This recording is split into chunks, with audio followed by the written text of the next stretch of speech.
Welcome to stand in my channel bio concept at your finger tips. आज के video में हम discuss करेंगे सिक्रेटरी प्रोटीन के बारे में। हमारे पास दो टाइप के प्रोटीन होते हैं, एक तो साइटोसोलिक प्रोटीन होता है और एक सिक्रेटरी प्रोटीन होता है। जो सिक्रेटरी प्रोटीन्स होते हैं इनका फॉर्मेशन साइटोसोल में होता है, लेकिन ये आरईआर के ल्यूमेन में जाते हैं ताकि इनका मॉडिफिकेशन हो सके और इनकी फर्दर प्रोसेसिंग हो सके। तो आज हम देखेंगे सिक्रेटरी प्रोटीन के बारे में क्या है कंसेप्ट। देखिए, मान लीजिए मेरे पास कोई राइबोसोम है, इस राइबोसोम में कोई प्रोटीन का कोई स्ट्रेस का फॉर्मेशन हो रहा है, मतलब ट्रांसलेशन की प्रोसेस स्टार्ट है। ये इस प्रोटीन का कोई एन टर्मिनस है। तो सबसे पहले 16 से 20 हाइड्रोफोबिक एमिनो एसिड का एक स्ट्रेच आएगा जिसे हम बोलेंगे सिग्नल पेप्टाइड। ये सिग्नल पेप्टाइड एन टर्मिनस पे आके एसोसिएट होगा। ठीक है, तो सबसे पहले क्या होगा, ये प्रोटीन हमारा बन रहा है राइबोसोम में, तो इस प्रोटीन के एन टर्मिनस पे सिग्नल पेप्टाइड आके अटैच होगा। जैसे ही सिग्नल पेप्टाइड आके अटैच होगा तो इसको रिकॉग्नाइज करने के लिए एक एसआरपी आएगा। एसआरपी अपनी जीटीपी वाली फॉर्म में आके इस एन टर्मिनस से एसोसिएट हो जाएगा। एसआरपी की फुल फॉर्म होती है सिग्नल रिकॉग्नाइजेशन पार्टिकल। ये अपनी जीटीपी वाली फॉर्म में आएगा। तो अब उसके बाद में क्या होगा, सबसे पहले हम देखते हैं कि ये एसआरपी जो जीटीपी है ये आया क्यों और इसका काम क्या है। एसआरपी जीटीपी एक राइबोन्यूक्लियो प्रोटीन है जो कि आरएनए का बना हुआ होता है। इसमें 300 न्यूक्लियोटाइड की इसमें यूनिट्स होती है और इसमें जो पॉलीपेप्टाइड की जो चेन होती है प्रोटीन की वो लगभग 6 होती है। साथ में इसका जो मोलिकुलर वेट की अगर मैं बात करूं तो इसका मोलिकुलर वेट होता है लगभग 50 किलो डाल्टन के आसपास। तो एसआरपी जीटीपी इसीलिए आया है ताकि ये आए और ट्रांसलेशन की प्रोसेस को पॉज कर दे। जैसे एसआरपी जीटीपी एन टर्मिनस से बाइंड होगा, ट्रांसलेशन की प्रोसेस पॉज हो जाएगी और ट्रांसलेशन की प्रोसेस पॉज होने के बाद में इस पूरे कॉम्प्लेक्स को ट्रांसफर किया जाएगा आरईआर की ल्यूमेन में। क्योंकि हमने पढ़ा था कि जो सिक्रेटरी प्रोटीन होते हैं इनका फॉर्मेशन होगा साइटोसोल में, लेकिन ये कैरी किस में किए जाएंगे, आरईआर की ल्यूमेन में, ताकि इसकी फर्दर प्रोसेसिंग वहां पे इसका मॉडिफिकेशन हो सके। तो एसआरपी जीटीपी के दो काम है, पहला ट्रांसलेशन को पॉज करना और इसका दूसरा सबसे बड़ा काम है इस पूरे कॉम्प्लेक्स को उठा के आरईआर की ल्यूमेन पे इंसर्ट कर देना। देखिए आगे, मान लीजिए ये मेरे पास कोई आरईआर की ल्यूमेन है। इस आरईआर की ल्यूमेन में मेरे पास ये कोई ट्रांसलोकोन है। इन ट्रांसलोकोन को हम बोलेंगे सैक 66 सैक 61, ये ट्रांसलोकोन होता है। तो ये जो एसआरपी जीटीपी है ये इस पूरे कॉम्प्लेक्स को लाके किसके ऊपर बिठा देगा, ट्रांसलोकोन के ऊपर बिठा देगा इस तरीके से।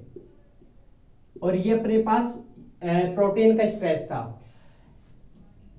अब देखिए, एसआरपी जीटीपी को रिकॉग्नाइज करने के लिए यहां पे एक रिसेप्टर प्रेजेंट होगा और इस रिसेप्टर का नाम होगा एसआरपी। एसआरपी अपनी जीटीपी वाली फॉर्म में है और यहां पे ये एसआरपी के रिसेप्टर्स हैं।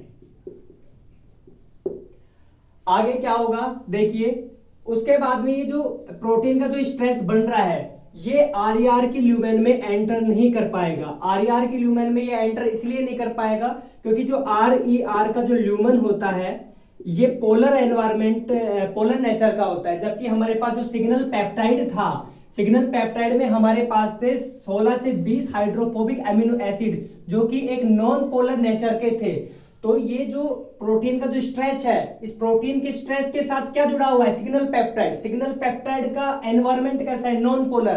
तो ये आरईआर की ल्यूमेन में एंटर नहीं कर पाएगा। तो अब आरईआर की ल्यूमेन में ये एंटर नहीं कर पाएगा, तो इसके लिए एक दूसरा रिसेप्टर यहां पे प्रेजेंट है जिसका नाम होगा सिग्नल पेप्टाइडेज। Signal peptidase. तो सिग्नल पेप्टाइडेज क्या करेगा, सिग्नल पेप्टाइडेज इस सिग्नल पेप्टाइड को क्लीव कर देगा। ये जो 16 से 20 अपने पास जो हाइड्रोफोबिक अमीनो एसिड का जो छोटा सा स्ट्रेच था, तो सिग्नल पेप्टाइडेज आके इसको क्लीव कर देगा और जैसे इसको क्लीव करेगा एक नया एन टर्मिनस प्रोड्यूस हो जाएगा और वो एन टर्मिनस अब आरईआर के ल्यूमेन में एंटर हो जाएगा।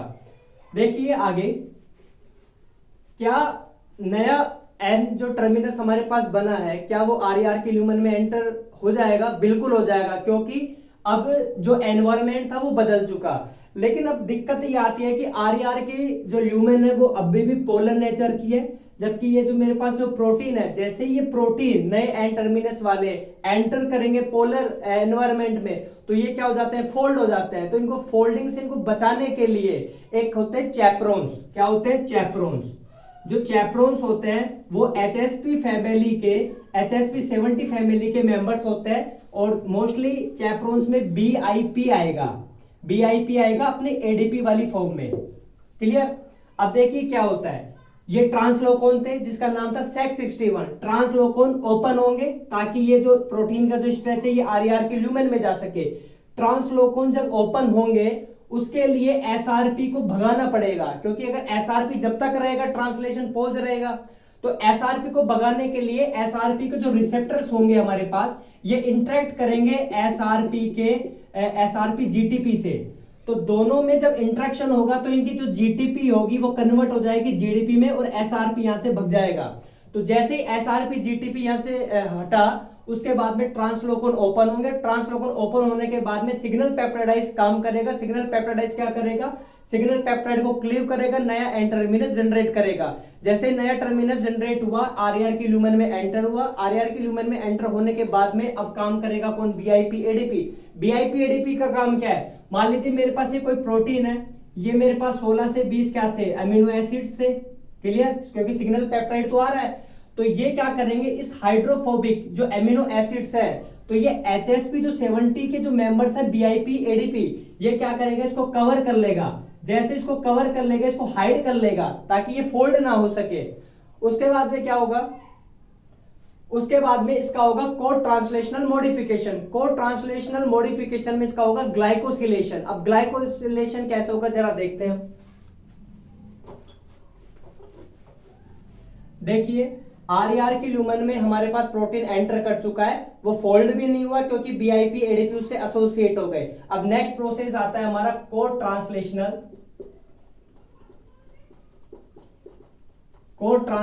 मॉडिफिकेशन।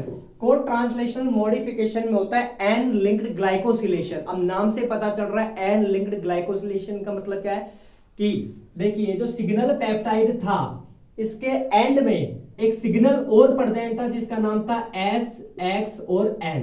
क्लियर?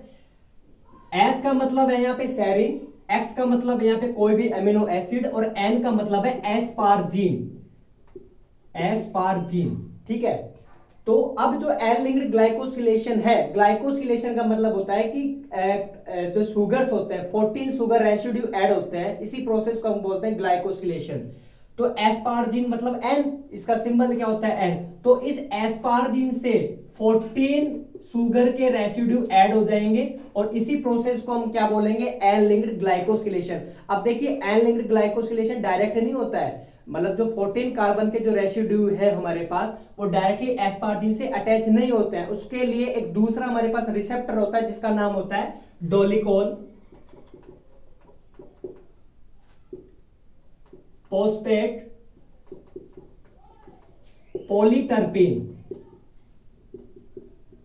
ये एक रिसेप्टर होता है जो एन लिंक्ड ग्लाइकोसिलेशन में एक इंपॉर्टेंट रोल प्ले करता है। मान लीजिए ये हमारे पास RER की ल्यूमेन थी, ठीक है? ये RER की मेम्ब्रेन है, और ये हमारे पास RER का ल्यूमेन है। उसके अंदर ये हमारे पास क्या पड़ा है? प्रोटीन पड़ा है। इसका हमें क्या करवाना है? कोड ट्रांसलेशनल मॉडिफिकेशन करवाना है। कोड ट्रांसलेशनल मॉडिफिकेशन में हम क्या करवाएंगे? ग्लाइकोसिलेशन करवाएंगे। तो अब देखिए क्या है, ये जो डोलिकोल जो फोस्फेट पॉलीटर्पिन है, ये RER की मेम्ब्रेन के बाहर की तरफ कुछ इस तरीके से ये प्रेजेंट होता है, कुछ इस तरीके से प्रेजेंट होता है। इसके पास फोस्फेट के दो फोस्फेट के मॉलिक्यूल्स होते हैं, और इस फोस्फेट से अटैच होती है 14 शुगर के रेसिड्यू। क्लियर? तो देखिए हमारे पास प्रोटीन कहां पे है? प्रोटीन हमारे पास RER के ल्यूमेन में है, लेकिन हमारे पास जो डोलिकोल जो फोस्फेट पॉलीटर्पिन का जो रिसेप्टर है, उसके पास जो 14 शुगर के जो रेसिड्यू है, ये कहां की तरफ है? ये बाहर की तरफ है। तो ये क्या करेगा? ये फ्लिप कर जाएगा, और जैसे ये फ्लिप करा तो ये जो 14 शुगर के जो रेसिड्यू है, ये अंदर की तरफ आ जाएंगे, RER में ल्यूमेन की तरफ आ जाएंगे। उसके बाद में जो ग्लाइकोसिल ट्रांसफरेज होगा, नया एंजाइम है ग्लाइकोसिल ट्रांसफेरेज। तो ग्लाइकोसिल ट्रांसफेरेज बोलेगा you don't worry about this, मैं शुगर को ट्रांसफर कर दूंगा एस्पार्जिन तक। तो ग्लाइकोसिल ट्रांसफरेज क्या करेगा? डोलिकोल फोस्फेट पॉलीटर्पिन से जो 14 कार्बन के जो रेसिड्यू हैं उनसे शुगर लेगा, और कहां पे ट्रांसफर कर देगा? एन मतलब एस्पार्जिन पे। तो इसीलिए इसका नाम पड़ा एन लिंक्ड ग्लाइकोसिलेशन। अब हम बार बार ये शब्द का इस्तेमाल कर रहे हैं 14 शुगर रेसिड्यू। तो ये 14 शुगर रेसिड्यू क्या है, देखिए 14 शुगर रेसिड्यू का मतलब है 2 तो नाग एन एसिटल ग्लूकासेमिन की यूनिट, उसके बाद में 2 मैनोज की यूनिट, और उसके बाद में हमारे पास चले आते हैं 3 ग्लूकोज की यूनिट। कुल मिला के 14 शुगर का ये हमारे पास कंपोजिशन बनता है। कई बार क्वेश्चन पूछता है कि जो 14 शुगर के जो रेसिड्यू हैं उनमें कौन कौन से होते हैं। तो 2 तो हमारे पास होते हैं नाग एन एसिटल ग्लूकासेमिन, 9 होते हैं हमारे पास मैनोज की यूनिट, और 3 होती है हमारे पास ग्लूकोज की यूनिट। अब देखिए एन लिंक्ड ग्लाइकोसिलेशन हो गया, प्रोटीन आरईआर के ल्यूमेन में आ गया, पूरा काम कंप्लीट है। अब हमें उस प्रोटीन को क्या करना है, फंक्शनल बनाना है। उस प्रोटीन को फंक्शनल बनाने के लिए वो प्रोटीन फंक्शनल कब होगा, जब वो प्रोटीन फोल्ड होगा। और प्रोटीन फोल्ड कब तक नहीं होगा, जब तक चैप्रोन्स का रिमूवल नहीं होगा। तो ये अब बारी आती है चैप्रोन्स की रिमूवल की। तो देखिए चैप्रोन्स कौन से थे हमारे पास, बीआईपी अपनी कौन सी फॉर्म में थे, एडीपी वाली फॉर्म में थे। जब तक ये चैप्रोन्स एसोसिएट रहेंगे प्रोटीन से, जब तक प्रोटीन में फोल्डिंग नहीं होगी, और जब तक प्रोटीन में फोल्डिंग नहीं होगी तो वो अपने फंक्शन को गेन नहीं करेंगे। तो अब बात करेंगे कि बीआईपी एडीपी को कैसे हटाया जाए।